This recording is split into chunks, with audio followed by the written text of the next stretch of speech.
बिहार विधानसभा चुनाव 2025 को लेकर विभिन्न पार्टियों की तैयारी जोरों पर है। महागठबंधन खेमे में सीट बंटवारे को लेकर फिर से नया पेंच फंस सकता है। पटना में महागठबंधन की 2 बैठकों से नाराज झारखंड मुक्ति मोर्चा यानी जेएमएम ने अपने लिए सीटों की बड़ी डिमांड कर दी है। जेएमएम ने बिहार चुनाव के लिए महागठबंधन में 12 सीटों की डिमांड की है। पार्टी ने अपने सीटों की डिमांड आरजेडी के सामने रखी है। जेएमएम ने झारखंड विधानसभा चुनाव में आरजेडी को सम्मानजनक सीटें दी थी। यही वजह थी कि हेमंत सरकार की अगुवाई में वहां सरकार रिपीट हो गई। जेएमएम का कहना है कि उनकी पार्टी के पास सीएम हेमंत सोरेन जैसा विश्वसनीय चेहरा है, इसलिए बिहार चुनाव में उन्हें भी सम्मानजनक सीट मिलनी चाहिए। मीडिया रिपोर्ट्स के मुताबिक जेएमएम ने बिहार चुनाव में झारखंड सीमा से लगने वाले सभी सीटों पर अपनी दावेदारी की है। जेएमएम के डिमांड पर आरजेडी ज़्यादा परेशान नहीं है। आरजेडी का कहना है कि बिहार विधानसभा में जितनी सीटें हैं उससे देखते हुए सीट बंटवारे में कहीं कोई दिक्कत नहीं है। दरअसल महागठबंधन खेमे में सीट बंटवारे को लेकर फिर से एक नया पेंच फंसता हुआ दिख रहा है। महागठबंधन की पटना में हुई 2 बैठकों से नाराज ही झारखंड मुक्ति मोर्चा यानी जेएमएम ने अपने लिए सीटों की डिमांड करती है। झारखंड में सत्ताधारी जेएमएम ने बिहार चुनाव के लिए महागठबंधन से 12 सीटों की डिमांड रख दी है। जेएमएम ने अपनी सीटों की डिमांड आरजेडी के सामने रखी है।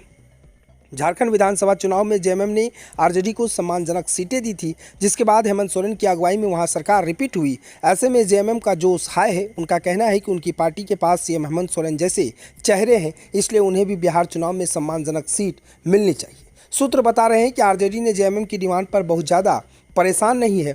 आरजेडी का कहना है कि बिहार विधानसभा में जितनी सीटें हैं उसे देखते हुए सीट बंटवारे में कहीं कोई दिक्कत नहीं होगी। आरजेडी की इस बात को लेकर परेशान बताई जा रही है।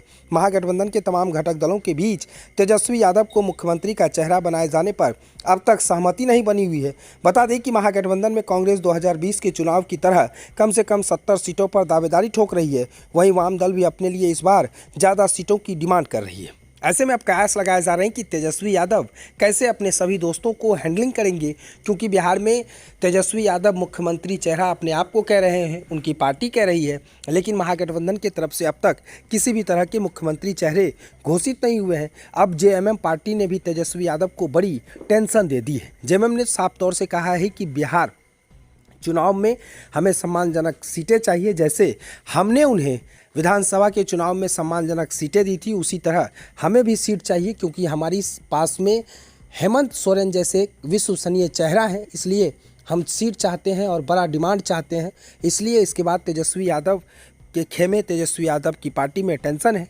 क्योंकि जेएमएम लगातार कह रही है कि जिस तरह से आरजेडी को झारखंड के विधानसभा चुनाव में सम्मानजनक सीट मिली, उसी तरह हमें भी सम्मानजनक सीट चाहिए, वो भी हमारे इलाके की, यानी झारखंड के अगल बगल के तमाम सीट जेएमएम का डिमांड है। जेएमएम कह रही है कि हमें 12 सीट चाहिए, लेकिन तेजस्वी यादव और उनकी पार्टी इसे ईजी ले रही है, आसान ले रहे हैं, हल्के में ले रहे हैं। लेकिन जेएमएम ने साफ तौर से कह दिया है कि 12 सीट अगर आरजेडी हमें सीट देती है सम्मानजनक, तो हम चुनाव लड़ेंगे। ये मांग आरजेडी से किया गया है, यानी तेजस्वी यादव से 12 सीट की मांग जेएमएम ने साफ तौर से रख दिया है। क्योंकि पिछले 2 बार जब महागठबंधन की बैठक हुई तो उसमें जेएमएम पार्टी के तमाम लोग नदारद दिखे। अब जेएमएम एक्टिव हुई तो साफ तौर से उन्होंने तेजस्वी यादव के सामने 12 सीटों की डिमांड कर दी है। देखना बड़ा दिलचस्प होगा कि तेजस्वी यादव कैसे इन तमाम दोस्तों को हैंडलिंग करेंगे और बिहार में चुनाव लड़ेंगे।